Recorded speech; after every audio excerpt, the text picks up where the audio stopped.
On prend la direction de Cannes. Cette année, vous êtes Martin Bilkereis, notre monsieur cinéma sur la Croisette. Alors pour son 76e festival, Cannes déroule, on peut le dire, qu'une fois de plus le tapis rouge à une pléiade de stars, Harrison Ford, Nathalie Portman ou encore Johnny Depp.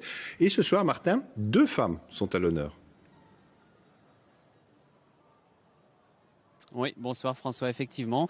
2 femmes, Chiara Mastroianni, d'abord, c'est elle à la manœuvre de cette cérémonie d'ouverture ce soir qui a lieu à quelques pas de moi dans l'auditorium juste à côté. Une habituée de Cannes, elle y a déjà présenté de nombreux films et puis difficile évidemment de ne pas y voir la relève lorsqu'on fait le lien avec ses parents qui ont fait les belles heures du festival de Cannes. Son père, l'acteur italien Marcello Mastroianni et sa mère, Catherine Deneuve, de nombreuses fois récompensée ici. C'est elle d'ailleurs qui figure sur l'affiche officielle du festival. Une photo de 1968 en noir et blanc qui fait sensation. L'autre femme fait plus polémique que sensation, c'est Mai Wen. L'actrice et réalisatrice présente ce soir son film d'époque où elle incarne Jeanne du Barry, la favorite du roi Louis XV, souverain interprété par Johnny Depp, l'acteur américain très contesté après les accusations de violence conjugale à son encontre. Alors, les médias et le public arriveront-ils à se faire un avis sur ce film qui sort en salle demain? Arriveront-ils à se concentrer sur l'œuvre cinématographique? Et bien justement, à ce propos, je vous propose de regarder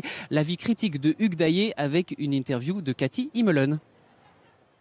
Le film de Mai Wen raconte l'irrésistible ascension d'une fille du peuple, une courtisane qui va épouser un noble, le comte du Barry, et gravir l'échelle sociale jusqu'à devenir la favorite du roi Louis XV à la cour de Versailles.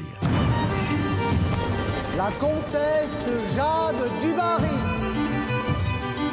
Surtout, ne regardez pas le roi dans les yeux. Ce serait perçu par la cour comme une invitation. Une invitation à quoi? À la bagatelle.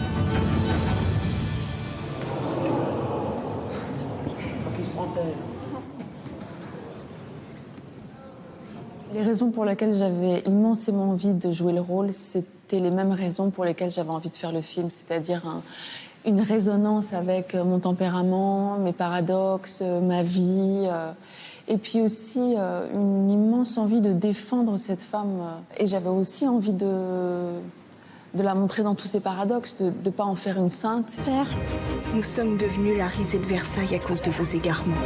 Le Premier ministre ne va pas tolérer que vous laissiez une fille des rues côtoyer votre entourage. Cette jeune femme est mon entourage.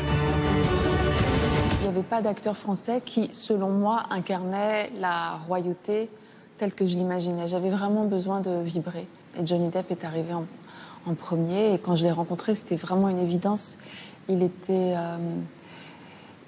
tel que je voulais le roi dans le film, c'est-à-dire paradoxal, taciturne, généreux, sensible, fragile, parfois très autoritaire.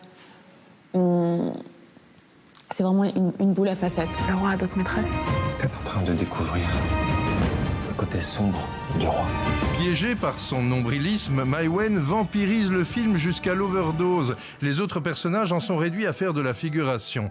Résultat, cette production ambitieuse ressemble à un riche livre d'images, mais sans véritable force dramatique. Martin, vous êtes donc sur place au Festival de Cannes, un festival qui rapporte aussi beaucoup à la ville. Mais oui, la population triple ici à Cannes durant la durée du festival et on limite parfois un peu trop l'événement à ces fastueux hôtels de la Croisette. Mais voilà, il y a plus de festivaliers que de stars et c'est tout un écosystème économique qui en profite, comme je vous propose de le voir dans ce reportage tourné aujourd'hui avec Paul Mauroy et le montage de Frédéric Varlet. Impossible de passer à côté. Tels des rochers immuables face à la plage, les hôtels mythiques et leur nom en lettres capitales font ici partie intégrante du paysage. Refuge des stars durant le festival. Mais voilà, les 40 000 festivaliers accrédités ne logent pas tous dans ces établissements de luxe. Bonjour, je vous présente donc la chambre avec votre salle de bain, le coin nuit, donc le coin literie. Nous voici dans un petit hôtel 2 étoiles, à seulement 200 mètres de la Croisette. Christian est la 3e génération de cet établissement familial depuis 1956. Pour vous donner une anecdote, à l'époque, il y avait une toilette sur le palier. Ici aussi, certaines suites ont vue sur mer. Et à cette période, les 20 chambres sont toutes occupées. Tout est complet déjà depuis très longtemps. Alors nous avons la chance, par l'antériorité de l'établissement, d'avoir une clientèle qui revient chaque année. 12 jours de festival, c'est 15 à 18% du chiffre d'affaires total. L'essentiel du tissu d'hôtellerie cannoise, ce sont des structures moins importantes en nombre de capacités de chambres.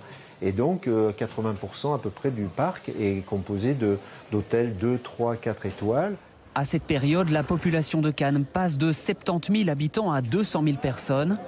Alors tous ces cinéphiles et ces professionnels du cinéma, il faut aussi les sustenter. Et les établissements sont obligés de se plier à leur rythme.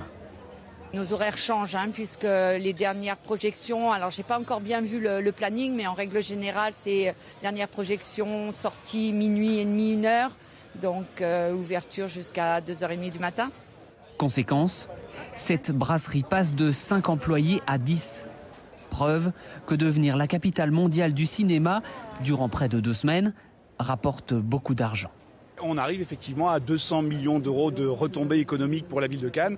Ce sont des retombées économiques qui sont directes en termes de création d'emplois, en termes de circulation de valeur. Et ce sont également des retombées induites par le fait que dès lors qu'il y a 1 euro de chiffre d'affaires dans un établissement, cela génère une circulation de revenus supplémentaires. Un effet boule de neige dont Cannes espère encore profiter des années, tant que faste, glamour et démesure rimeront chaque année en mai avec Côte d'Azur.